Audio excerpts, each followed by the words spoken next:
got Eric Cortez is studying for the LSAT. He just joined. He and I connected. He worked hard, got through college, really looking at law schools. He's been, I've been helping mentor him, and I invited him. So he's going to check out. Eric's down there. And, you know, one of the things I talked to Eric about is he's studying for the LSAT, but it's the program is not starting the review program for another month or so. And we got a lot of stuff to talk about today, but one of the things I told him was the importance of routine.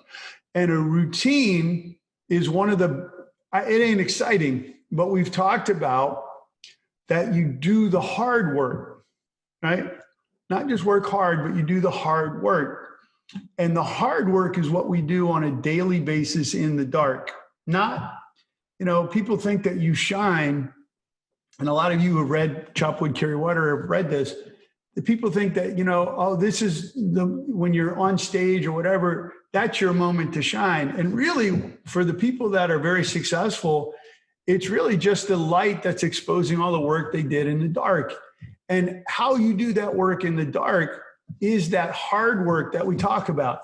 And it's easy when you come from a convention or you come from, right? Vegas convention was supposed to be this past weekend, right? We all come back from it and we're like all geeked up and ready to conquer the world. But the issue is, how geeked up are we 3 weeks from now, or 4 weeks from now, or 5 weeks from now? And what I explained to Eric is, you know, a routine will make all the difference in the world in studying for the LSAT. And he has a book right now. And I said, why don't you have a routine? If the morning works for you, take 10 minutes, 15 minutes and say, I'm gonna wake up at 6, but my day doesn't start till 6:15, and I'm gonna spend 15 minutes a day looking at the book. I don't have an agenda. I'm just gonna start looking at it, right? Not too big a bite, but do it every single day. And that consistent, ordinary behavior is way more effective 15 minutes, 5 days in a row, than one day, an hour and a half. Right? And that applies to pretty much everything that we do in our lives, in our relationships, in our practices. And he's been doing it. You know, and I was telling Charles earlier, and Charles, I want you to talk about what you've gotten out of this and what you're doing, is that one of the things that I connected with Eric was he listened.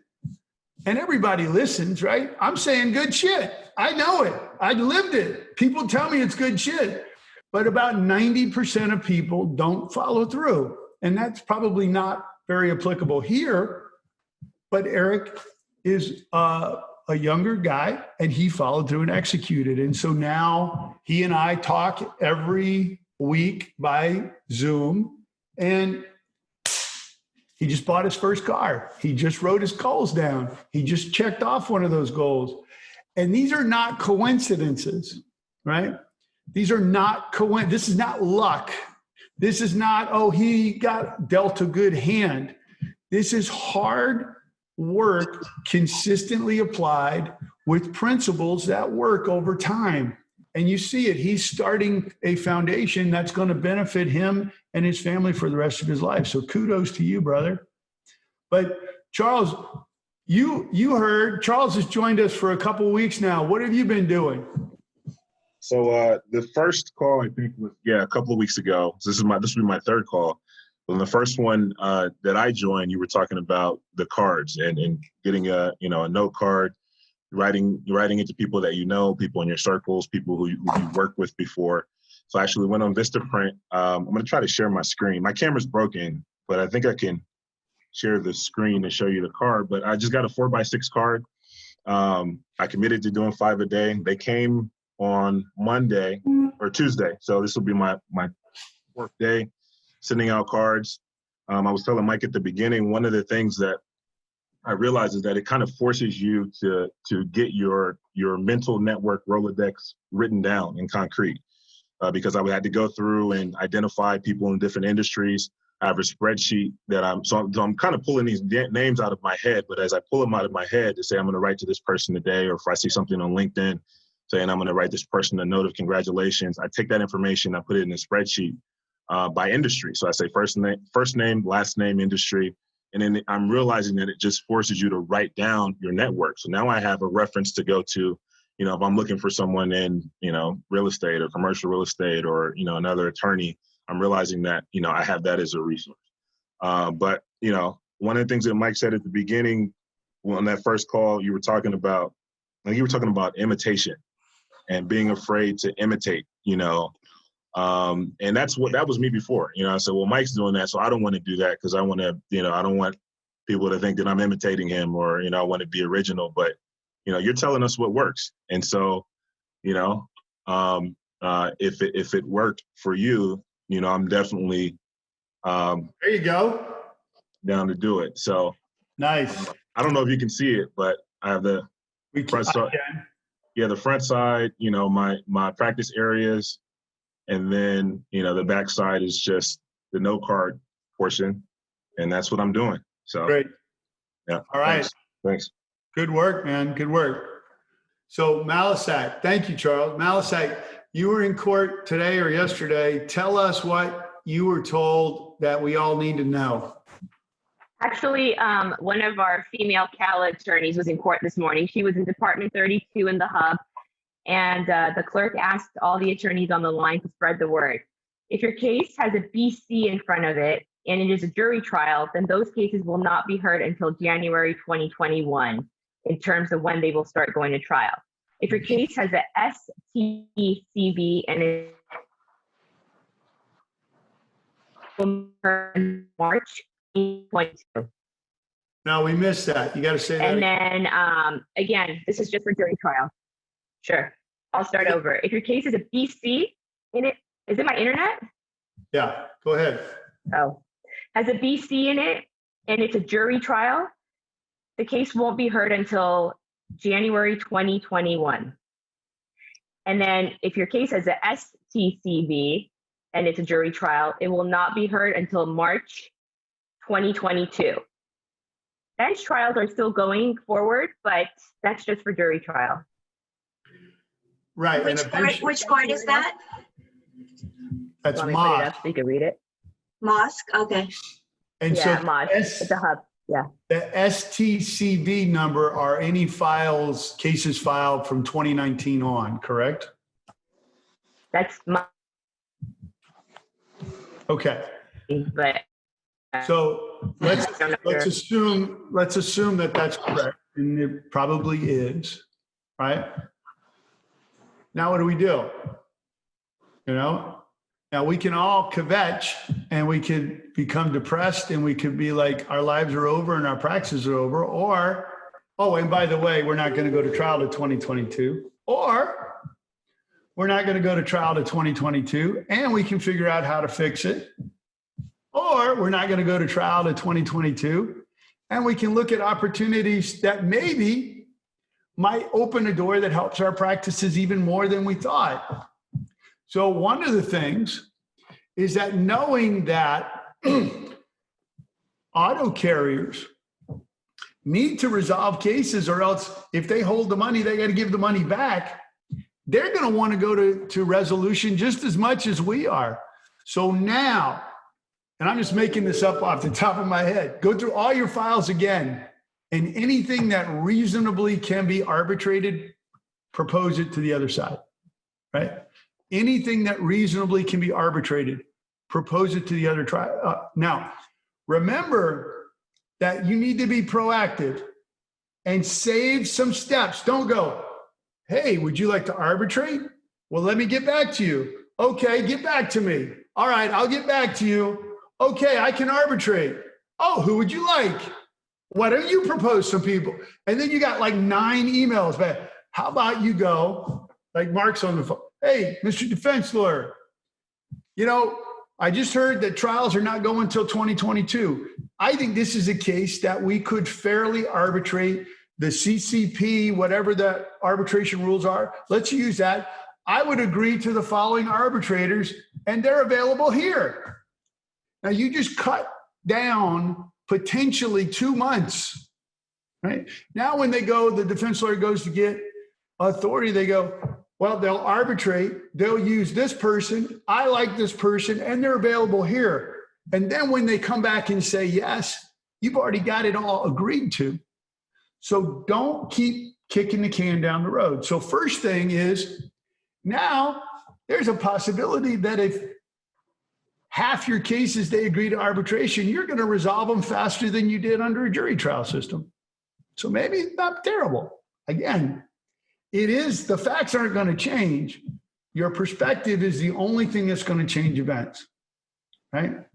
Now, I have found that on really big cases, all my big stuff, all the 8-figure cases, they're holding on to the money, right? And they're all like, suddenly they have to take depots in person because suddenly you're now more important because it's a big case. The defense lawyer's got to be there in person, you know. But Gavin Newsom is hopefully signing a bill this month that will make it either a requirement or a strong encouragement to take depots remotely.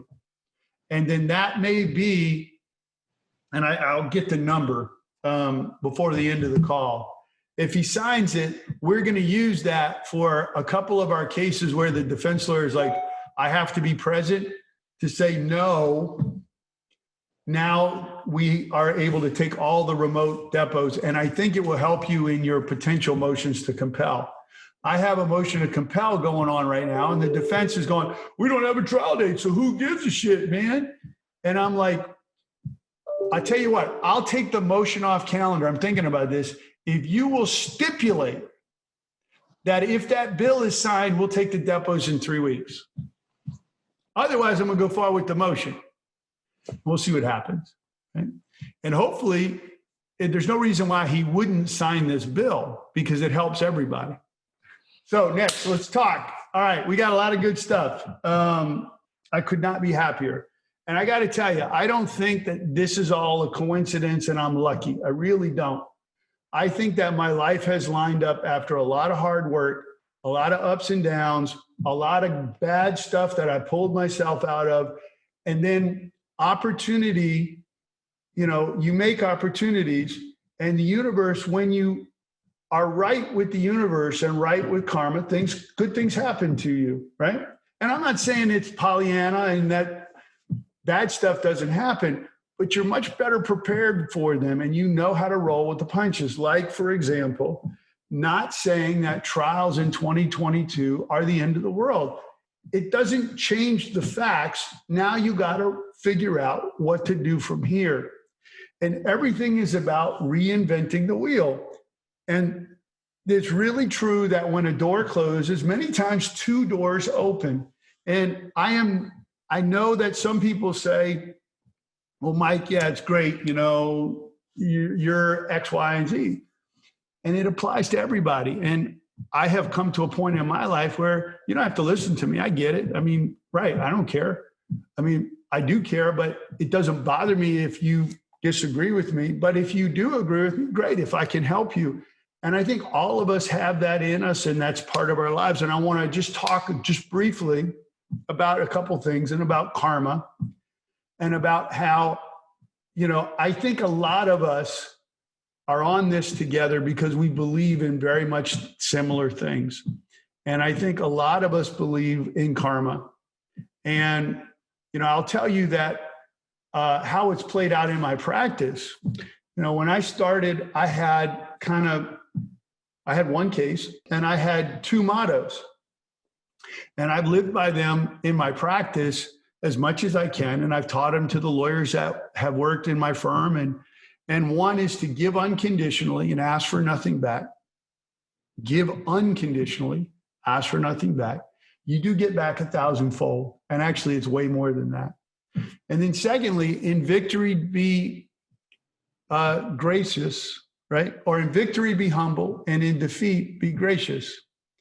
And don't rub it in people's faces when you win. And when people win a case against you, congratulate them. When they do something that is worthwhile, that even though it may have hurt you, congratulate them. Be gracious, right? And we all have heard these things over our lives. We've all heard sour grapes. We've all heard these things that our families have taught us. And the reason we've heard them over our lives is because they're universal truths.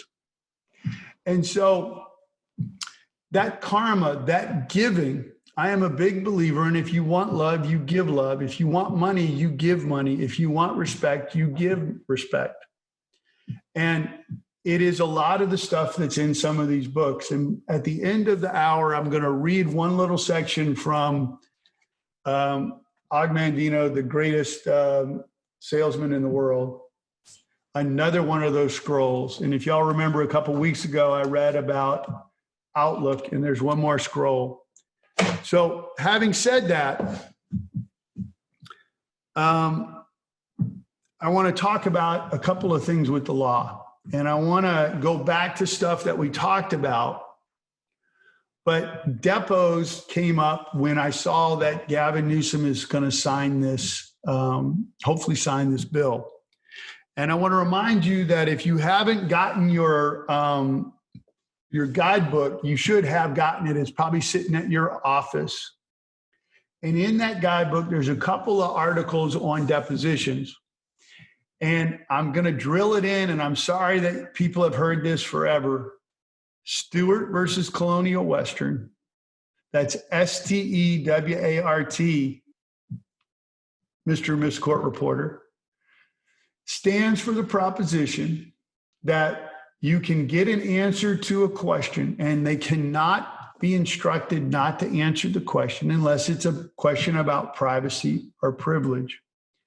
And that's it's the most effective tool that there is, right? How many times you've been in a depot, and I start off my depots for defendants, and I'm like, are you comfortable? You ready to roll? Let's go. Okay, you were at fault, right? What? I mean, right? I mean, that's what we're ultimately here for. You were at fault. Oh, objection, calls for a legal conclusion. Right? You're at fault, right? Now, if they're able to say calls for a legal conclusion, instruct not to answer, right? That doesn't call for a privacy or a privilege. But when you can get an answer, you can push, and you get stuff like, well, you were at fault, right? And he goes, well, I don't know, because they don't want to answer, right? Well, right away, then you go, well, wait a minute. It was you and the plaintiff were the only two in the accident. And if you don't know, then I guess nobody can blame the plaintiff, right? Because you're in the accident and your ass doesn't know. But you can push because you can get an answer, because Stewart versus Colonial Western is the authority to do that. Right? Second case, I know there's articles on this. Emerson Electric Company. That stands for the proposition that in a depot, you can get a deponent to write out a schematic or to act out things, right? Now, they can make your plaintiff do it too. Show us how you were thrown about the car, right? But you can make a defendant do stuff and specifically write stuff. And there's an article, and I've taught, I was an adjunct at Loyola in January where I taught deposition. And one of the things I showed the law students was how to take control in a depot. And if you can make a deponent answer most of your questions, even with I don't know, and then you can make the deponent do something. Hey man, get up and go to the whiteboard and write the schematic. Oh, my client's not going to. Yeah, you can. Emerson Electric Company. Oh, Madam Court, Emerson. And remember, sorry, Mark, you're not like, but a lot of defense lawyers, if you can spell the case, are freaked out. They're like, wait a minute. You can spell? What? I mean, I'm not being silly. It has an effect, especially when they're like, objection calls for a legal conclusion. And then you come back and you're like, well, counsel, I appreciate that. But that's not a valid instruction not to answer under Stewart versus Colonial Western. Miss Court Report, it's Stewart, not Stuart, because it's not a question about privacy, not about privilege. So let me ask you one more time. And usually you will get an answer. And remember, if the defense lawyer sticks to their guns and even then they're wrong, you ain't going to win the fight right then. You're not going to. So move on, but come back 45 minutes later after they realize that you know what you're talking about. And then you probably win that argument most of the time. Okay. So Stewart versus Colonial Western, privacy privilege, only instructions not to answer. And then Emerson Electric Company, that you can get a schematic drawn or you can get behavior. You can get them to act out. And what I do is means you can get them out of their seat. Come over to where you are at the whiteboard. And then you and the deponent have a little intimate conversation while their lawyer is 20 feet away. I've done that a lot. It is amazing. Let the record reflect that Mr. Alder is standing up. He's standing next to the deponent. Right, thank you. Okay, so the next question, right? You just go. Depots are 30% law, 70% art. Last thing about depots, admonitions. 100 jury trials. I have never had a witness go, well, you know, if you had told me that I shouldn't guess, but I could estimate, then I would have answered the questions better. Oh, I didn't understand the depo. That has never come up in 100 jury trials. And I've never heard it ever coming up in anyone that's ever talked to me. So we have an admonition that we throw away at the beginning. Let me make you comfortable. Let me tell you about the process. I'm going to ask, and let me tell you, you can look at this table and it's that is all a bunch of wasted time. Instead, use your admonition when you need it. And use it as a sword. And the sword in an admonition is that because it's under the penalty of perjury, the deponent will acknowledge that this is not real life. Because in real life, you go to a party and you don't want to answer a question and somebody's talking to you and you're like, I don't know. Oh man, yeah, right, yeah, right? And you blow it off. But what you need to let the deponent know is that you're in a depo. You can't blow it off. You don't get to say, I don't remember, because you don't want to answer the question. You don't get to say, I don't know, because you don't want to answer the question. And so most of the time I'll start the depo. And then usually sometime in the depo, when I'm asking more difficult questions, a deponent will go, I don't know. I don't remember. And I know that they know. And then that's when I use an admonition. I say, you know what, let me take a step back. Mr. Deponent, I just want to let you know that you just said, I don't know, but I think you do know something, right? You may not be sure about it, but I want to make sure that you understand that this is a depo. It's not real life. And in a deposition, you've given the penalty of perjury oath, which means unless you're just completely guessing, I'm entitled to everything that you may think or that you may know, every single thing. And because it's the penalty of perjury, that's especially true when I ask you stuff that you're not going to want to answer, because I'm going to ask you questions that are going to be difficult. You're not going to want to answer that you think is going to hurt you or your boss or your loved one. But this is a depo. It's not real life. It's penalty of perjury, and you got to give me the information. Got it? Okay.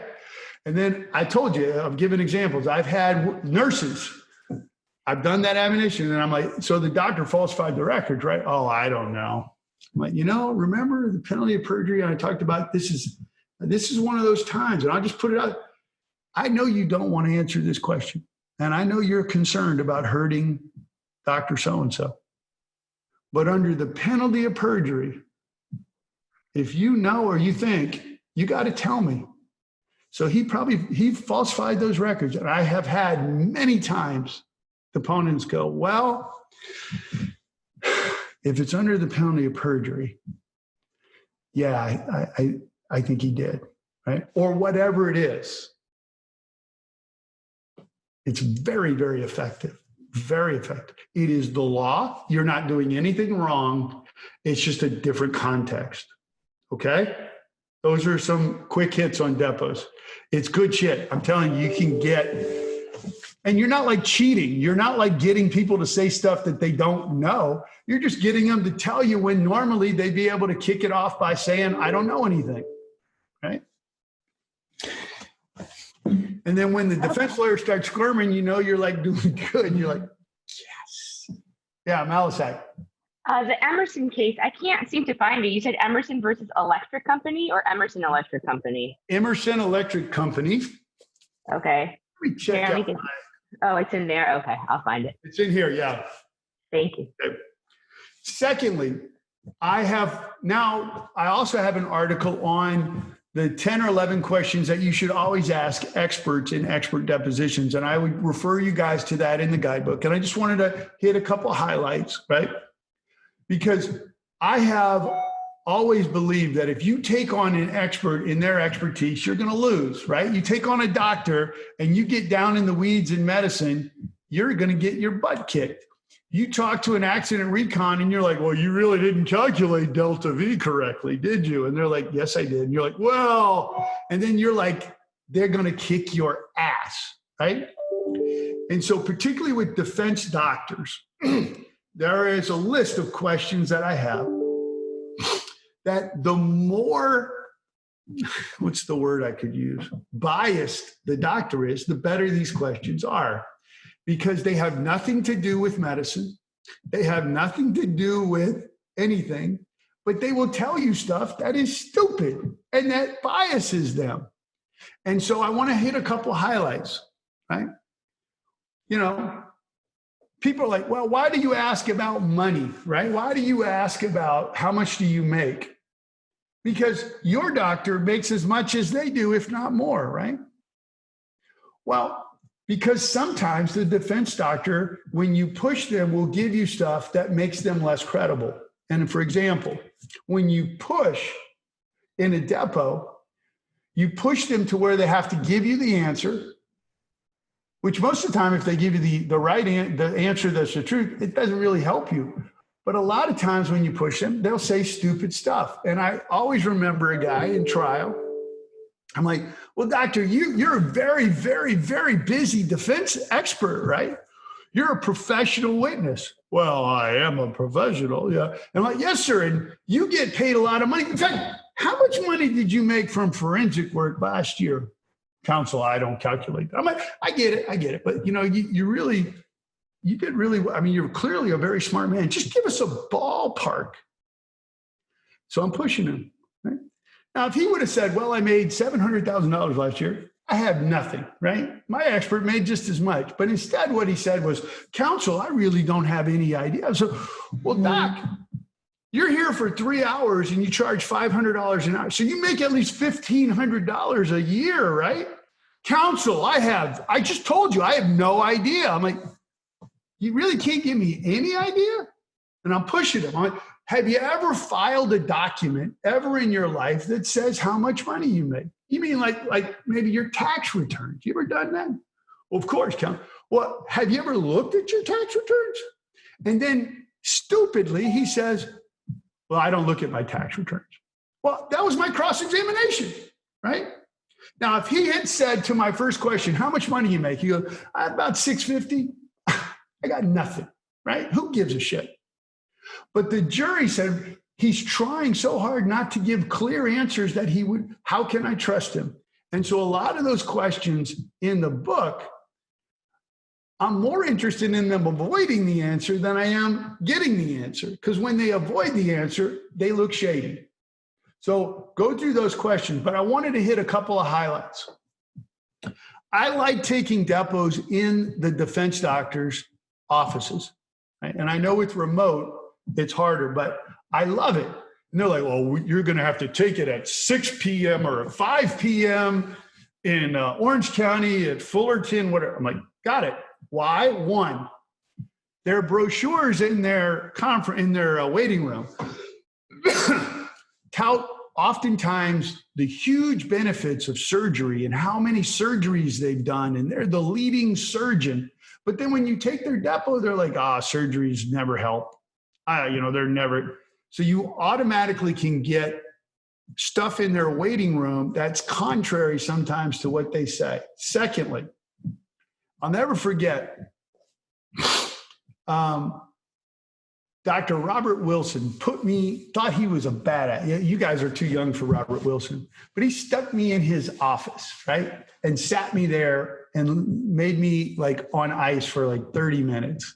Like, haha, you've deposed me 6 times and you're an asshole. I'm going to make you wait, Mike. So what I did was I took a photo of all the books in his office, right? His entire office. And then in trial, I crossed him and I said, well, isn't such and such an authoritative book? And he goes, no, that's not, because he knew I was going to cross him on it.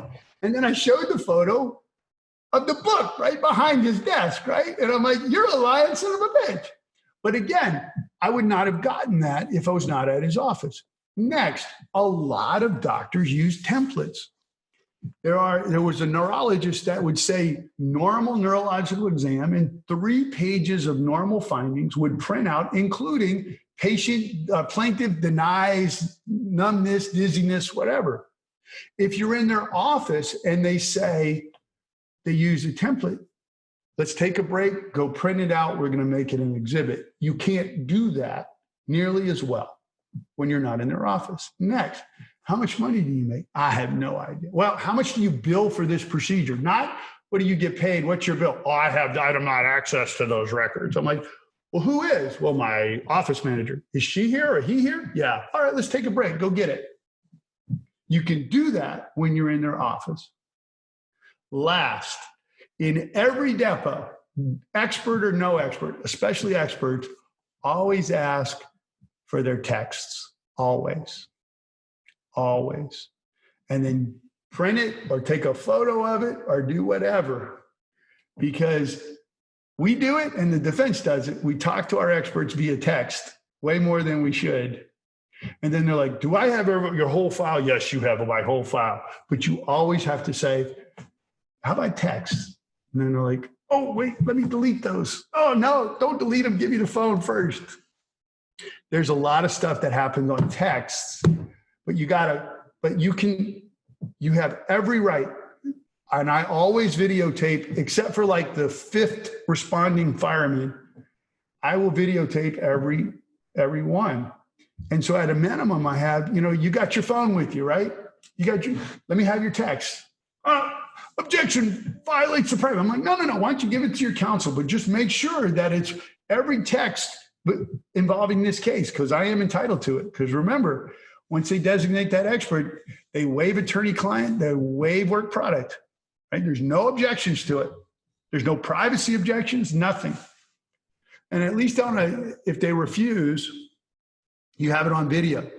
And I remember this was a year and a half ago. One of them, I had a PMK and I was like, of the defense. And I was like, did you have any discussions with the officers in your company?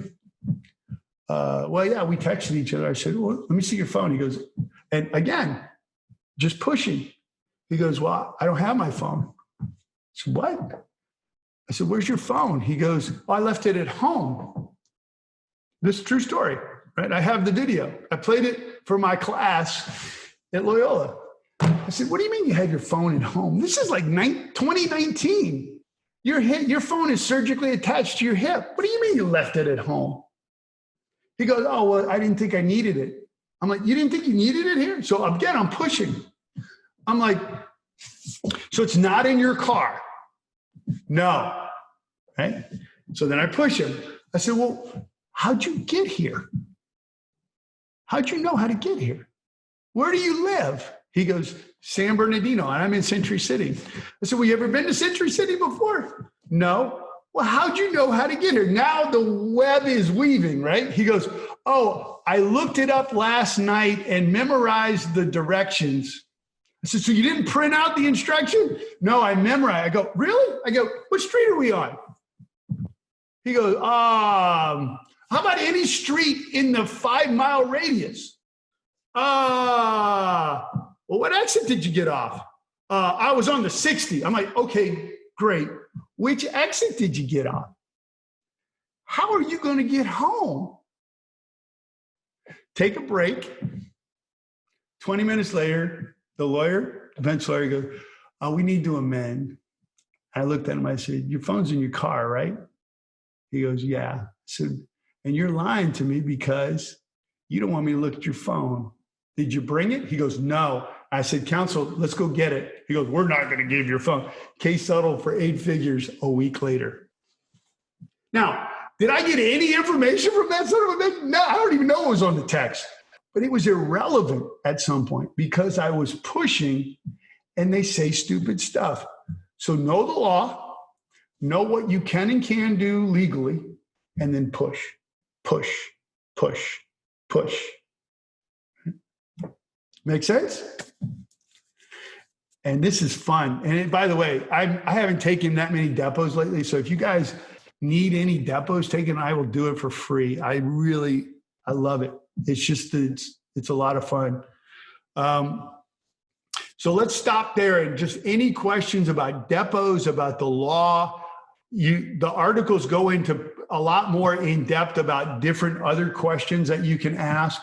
But the reasons are primarily when you push, you can get cross-examination, potentially cross-examination, without having to take the expert on in their area of expertise.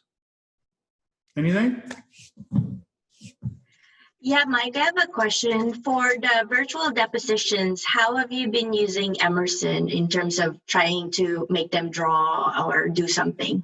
There's a lot of drawbacks in that, there's a lot of benefit to having it in person, but at least for the time being, I believe that taking depots remotely and moving the case forward is more valuable than waiting for an in-person depot. Okay? Because, we're all in the same boat. We got to move our cases. We have to. Right? And remember, defense lawyers move their cases too. And they need depots to be taken in sometimes to have their superiors check the box off or they won't get money to give to you. And so sometimes depots need to be taken even if they're not optimal. But also remember that 98% of all cases settle. So even if in most cases your depots are not going to be used at trial.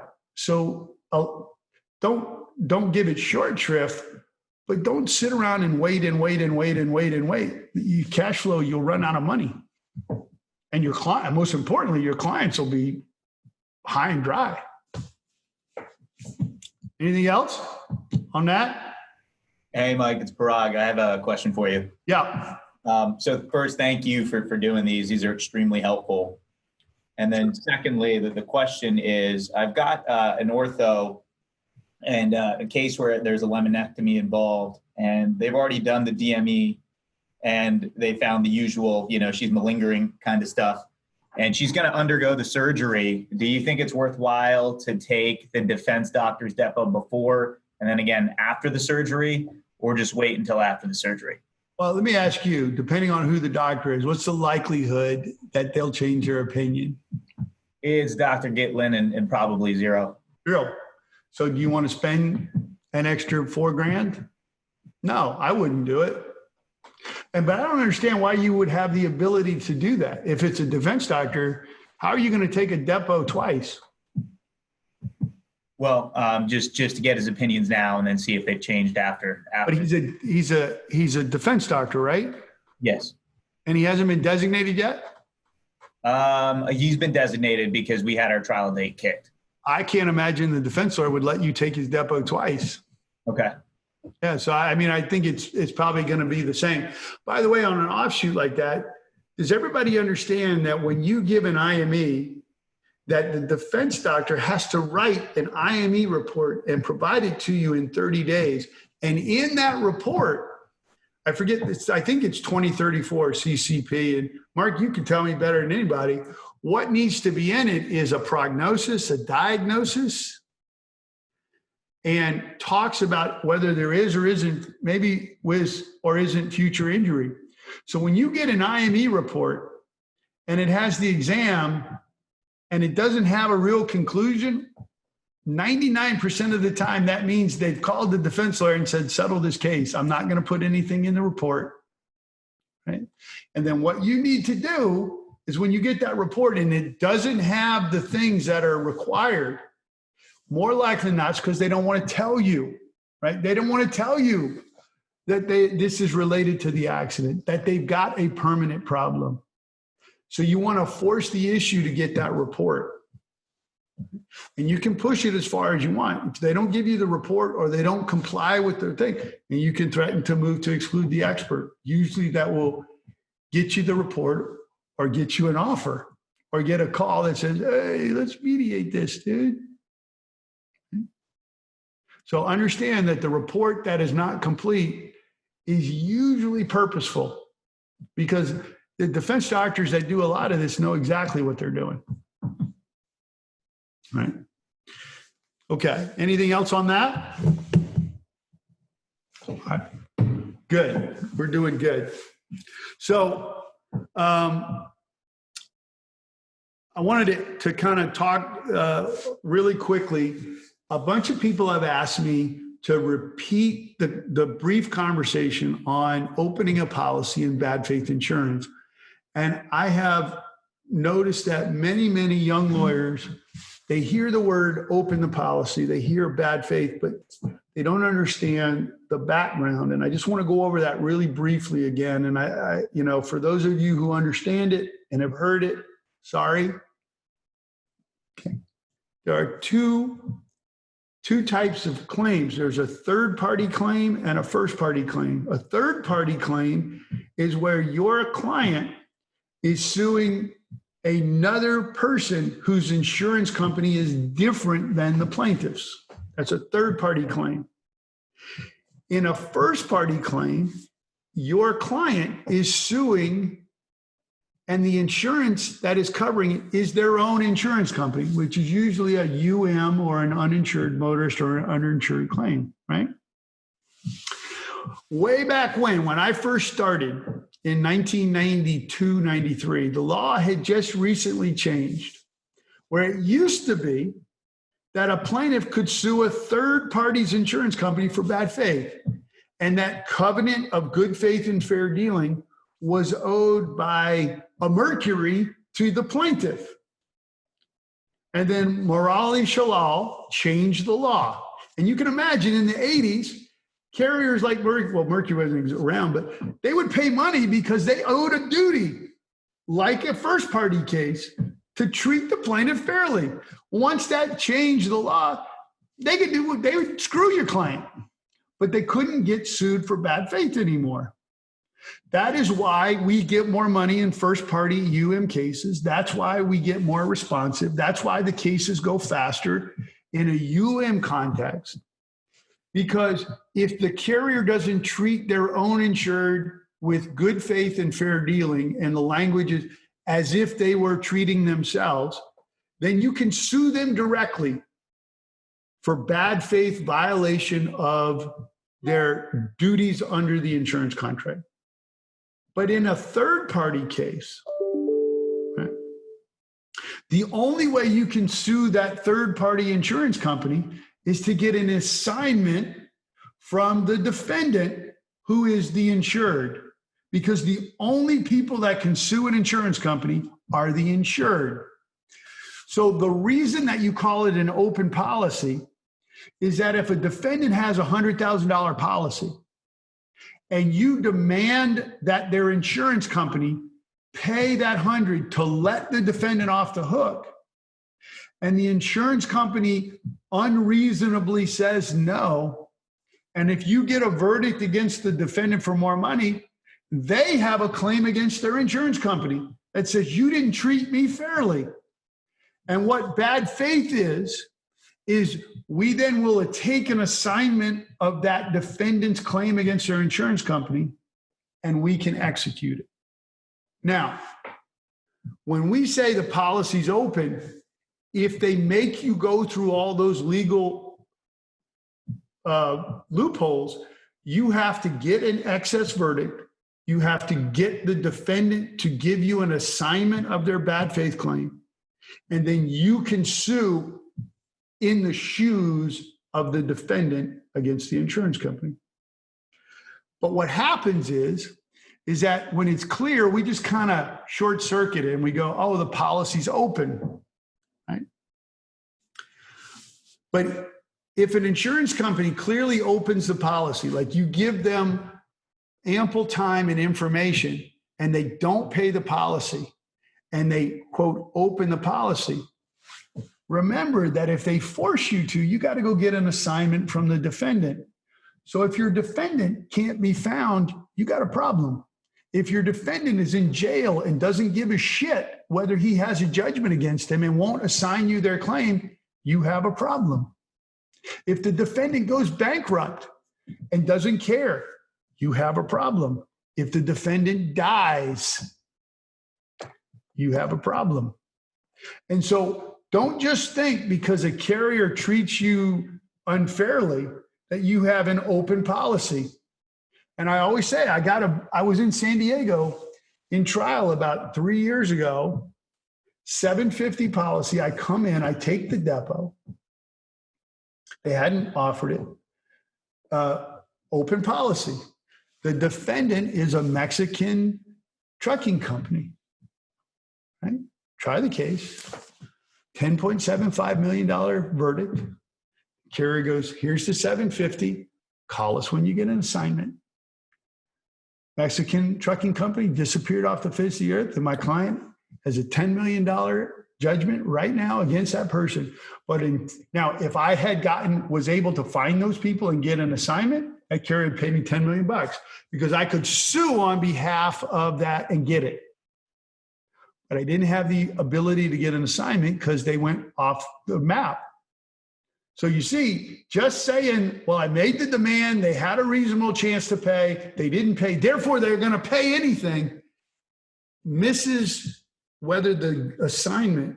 And so what happens now, if I've got a viable defendant who has money, who has something to lose, and I've got a big case and the carrier won't tender the policy, I will now reach out during litigation and try to get an assignment from the defendant, so that I don't risk them disappearing off the face of the map after I get a verdict.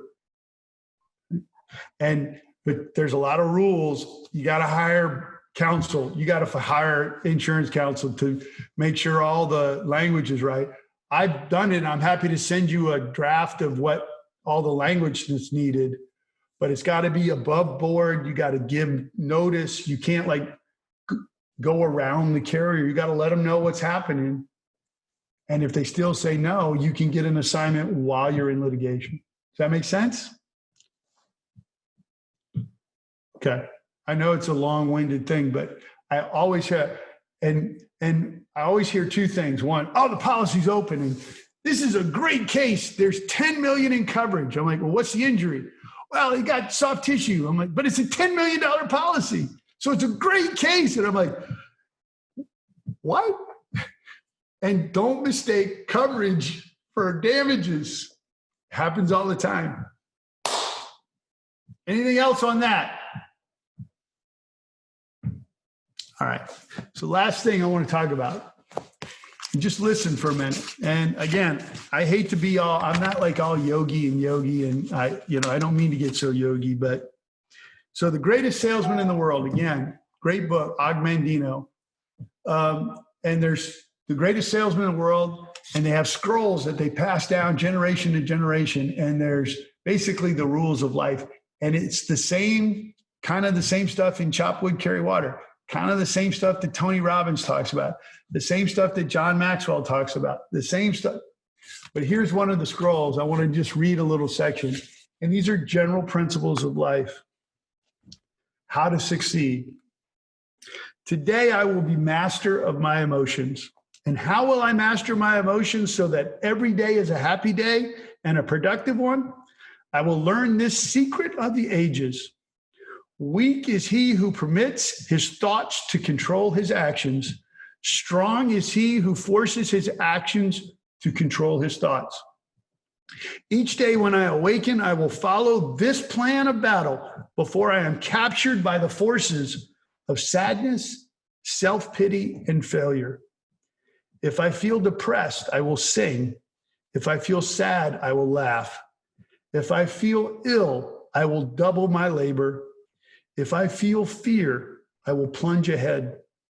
If I feel inferior, I will wear new garments.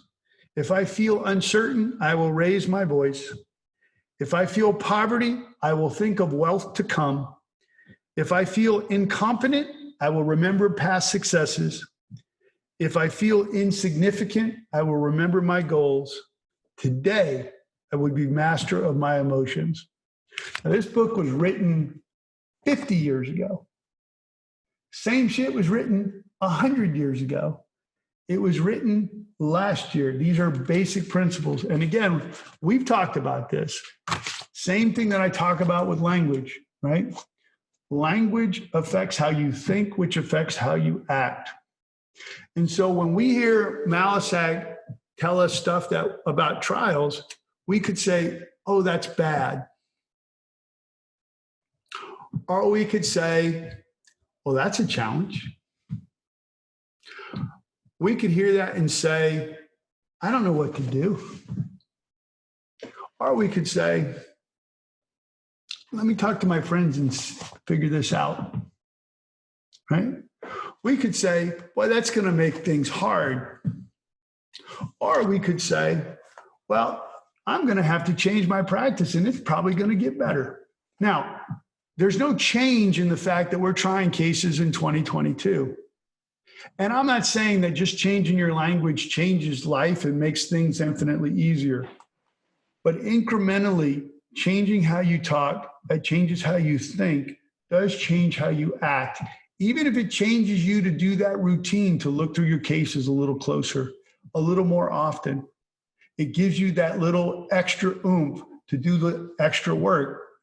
And then 10 years, 15 years from now, when people look at you and they go, oh, that's because you're smart, you're lucky, you're talented, you're better looking, you got family money, that helps.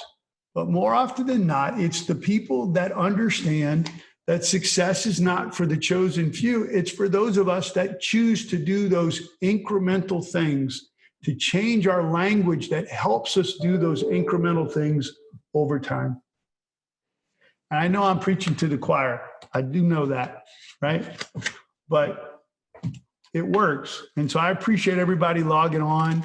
And I really love hearing when people do stuff and they see how it works, because I believe in it wholeheartedly and I'm happy to share it.